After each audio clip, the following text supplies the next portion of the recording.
Hei tyypit, uskon, että on aika pitää toinen keskustelu. Joten meidän täytyy puhua noista teidän podcasteista, erityisesti sinusta, Dominic, ja kuinka usein sinä tykkäät ladata kaiken. Selvitän tämän nyt selväksi.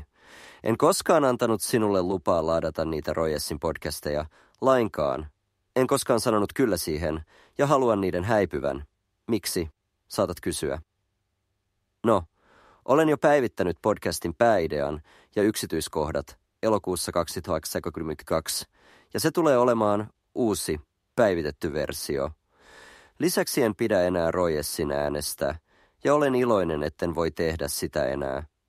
Voit sanoa niiden olevan hyödyllisiä, mutta ne eivät vain ole hyviä, eivät ollenkaan. En pidä niitä hyvinä podcasteina, koska Rojes ei yksinkertaisesti osaa selittää asioita. Tiedätkö, hän usein sanoo, että on vaikea selittää tai että se ei ole selitetty oikein. Eikö totta? Ja tämä on koko syy siihen, miksi päivitän nyt kaikki nämä podcastit ja luojana teemme vain jotain parempaa. Joten joo, niiden pitäisi poistua tässä vaiheessa ja en vain pidä äänestä enää.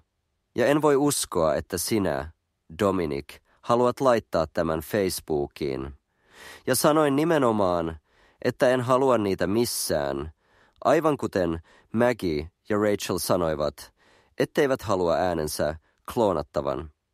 Olen samalla tavalla kuin Rojes-podcastien kanssa. Tämä menee käsistä.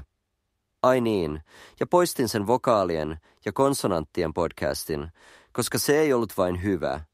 Lisäksi niitä ei ole äänitetty ammattimaisesti. Tarkoitan, huomaatko kuinka kovalla äänellä mikrofoni on? Se voisi selittää, miksi malli ei toimi hyvin, enkä pidä siitä joka tapauksessa. Joten joo, on aika päästä eroon kaikista podcasteista kerralla ja lopullisesti. Toinen syy, miksi en pidä niistä, on se tapa, jolla hän epäröi koko ajan miettiessään asioita. Tarkoitan oikeasti. Todella, Rojes. Et voi vain päästä asiaan.